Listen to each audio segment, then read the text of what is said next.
Bonjour, c'est Rachel du blog Mes Petits Bonheurs. Je viens vous présenter aujourd'hui une technique que j'aime beaucoup pour faire des petits tableaux décoratifs, des cartes, des marque-pages. C'est le quilling. Le quilling, c'est l'art d'enrouler des bandelettes de papier pour en faire des cercles d'abord, que l'on colle, que l'on ferme. Et ces cercles, on peut les déformer ensuite en les pinçant pour faire d'autres formes comme ces feuilles, des gouttes ou de nombreuses autres formes dont on remplit ensuite les motifs comme on le souhaite. Vous avez donc compris que la matière première pour faire du quilling, c'est le papier. Le papier que l'on va découper en bandelettes plus ou moins larges, suivant ce qu'on veut faire, suivant l'âge aussi des personnes qui le font. Pour des enfants, on découpera des bandes jusqu'à 1 cm de large pour que ce soit plus facile à manipuler. Ici, j'utilise un papier machine classique que j'ai acheté dans ma papeterie. On le trouve également en grande surface, donc je prends du 80 grammes, c'est le papier classique, et on le trouve en ramette avec plusieurs couleurs dans les supermarchés. Donc cette largeur est utilisable par les enfants. Personnellement, je ne l'utilise pas beaucoup.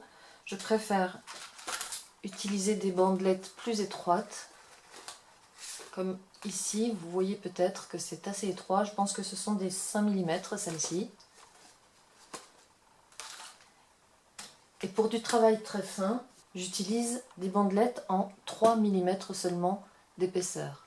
Voici un calendrier de l'Avent que j'ai décoré avec des motifs de Noël, tous réalisés avec des petits morceaux de bandelettes de papier. Vous trouverez parfois en magasin des bandelettes toutes prêtes, déjà découpées, mais c'est assez rare en France. Elles existent en général en plusieurs tailles dans le même paquet. Ici on a du 3 mm, du 5 et du 1 cm. Ces bandelettes sont assez grandes, elles font 35 cm et permettent de faire des cercles de belle taille. Autrement, il faut assembler deux bandelettes les unes au bout des autres en les collant. Pour enrouler ces bandelettes de papier, il existe des outils spécifiques. J'appelle ceci un stylet à quilling ou une pince à quilling. Il existe celle-ci aussi qui est beaucoup plus petite. Et l'embout est un peu plus épais. Donc quand on enroule le papier, on coince la bande de papier dans l'embout qui est fendu et on peut de cette façon enrouler le papier sans difficulté. Alors vous voyez, les bandes un peu larges sortent de l'embout, c'est pour ça que je n'aime pas trop travailler avec, que je préfère des bandes plus étroites de 2, 3 ou 5 mm. On obtient du travail beaucoup plus régulier, plus joli. Donc ces stylets, ces pinces à quilling permettent d'enrouler le papier très facilement. Cependant, quand j'ai commencé le quilling, je n'avais pas de matériel puisque je ne savais pas si ça allait me plaire. Et avant d'acheter ces outils, que j'ai trouvés sur le net, mais on en trouve parfois quand même dans certaines boutiques de loisirs créatifs, au rayon scrapbooking, avant, j'utilisais tout simplement des cure-dents en bois ou des pics à brochettes, c'est-à-dire quelque chose de bien rond, autour duquel j'entourais mes bandelettes de papier.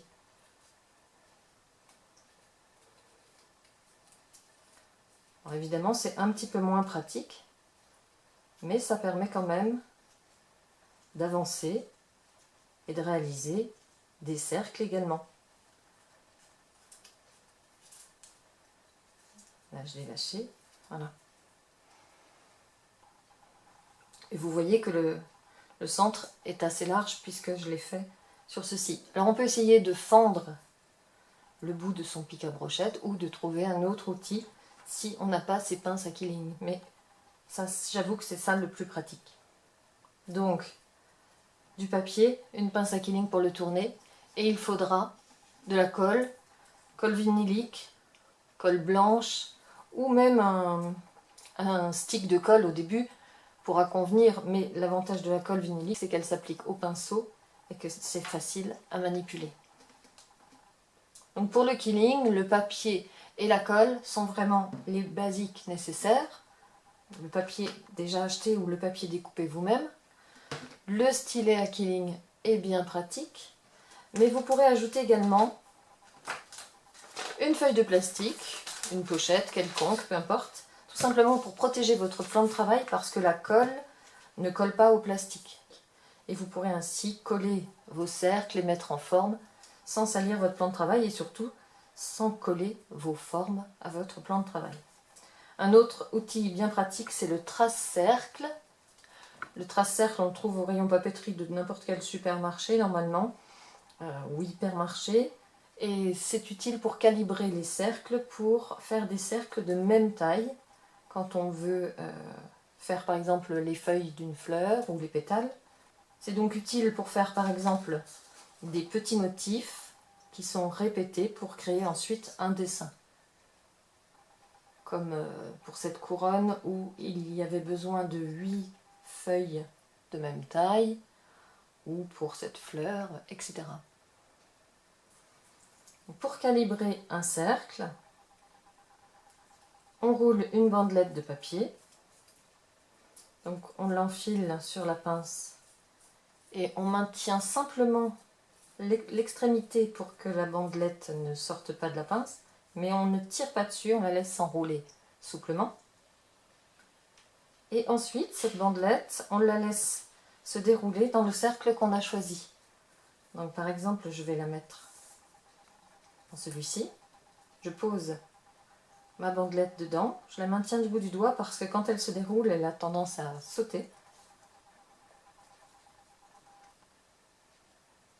J'enlève le stylet et je la lâche doucement. Vous voyez, elle a entièrement occupé l'espace du cercle.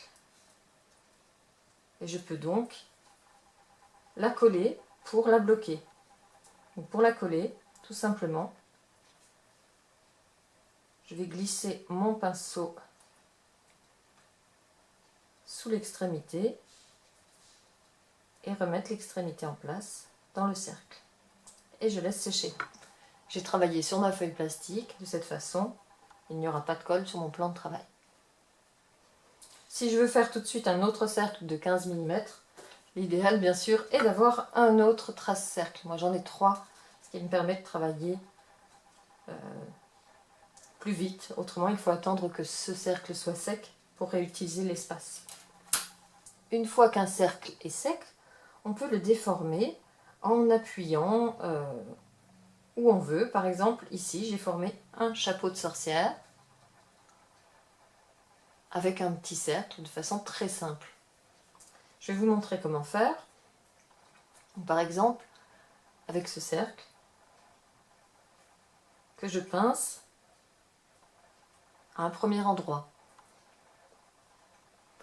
Ensuite, j'attrape le haut de l'arrondi et je pince 2 autres pointes pour former un triangle. Donc là, j'ai un futur chapeau de sorcière que je mets dans le sens que je veux, dans le sens que je préfère, par exemple celui-ci. Et bien sûr, pour qu'il tienne en forme, eh bien, je vais l'encoller. Donc pour l'encoller, j'ai un peu de colle dans un couvercle de confiture. Je pose mon chapeau sur la colle. Pour le rattraper, je vous conseille d'utiliser une pince pointue ou une pince à épiler pointue, ce que vous avez sous la main pour ne pas mettre vos doigts dans la colle. Attention à bien récupérer tous les morceaux pour que la forme ne se défasse pas. Et ensuite, vous la posez sur le plastique. Donc déjà, on tapote pour enlever l'excédent de colle. On le laisse sur le plastique. Et ensuite, on se met à un autre endroit. Attention, si vous attrapez, voilà, si vous attrapez les fils et qu'ils se sauvent, il y a moyen toujours de les remettre en tournant à nouveau votre papier.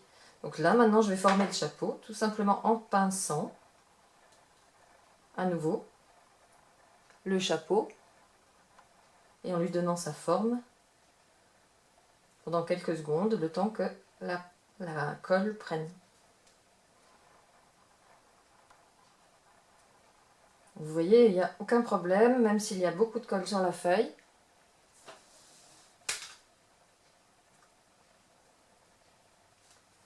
Il y a beaucoup de colle, mais le chapeau ne colle pas au plastique. Donc on peut l'enlever à nouveau, l'essuyer, pour avoir un travail propre. Donc là, il est quasiment pris. Voilà, mon deuxième chapeau de sorcière. Je récapitule le matériel. Du papier que l'on découpe soi-même avec un cutter ou avec une rogneuse, ou des bandes qu'on a trouvées à acheter dans le commerce. Une pince à quilling parce que c'est bien pratique pour tourner, mais autrement on se débrouille avec n'importe quel outil rond autour duquel on pourra entourer les bandelettes. De la colle pour coller les bandes.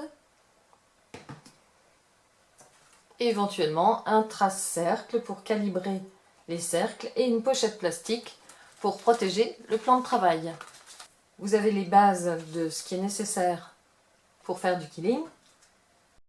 Pour découvrir les autres créations que j'ai faites en quilling, en voici quelques-unes mais j'en ai fait bien d'autres, je vous invite à visiter la page spéciale quilling qui est sur mon blog, mespetitsbonheurs.com. Vous la trouverez dans la colonne de droite. Et si vous voulez vous entraîner à rouler du papier, je vous donne rendez-vous pour une prochaine vidéo où j'essaierai de vous montrer comment réaliser une sorcière. Pour l'instant, ce n'est qu'un schéma, mais je vais y travailler. J'espère que je vous ai donné envie de vous mettre au quilling. Entraînez-vous à tourner du papier et je vous donne rendez-vous très bientôt pour un premier tuto en vidéo.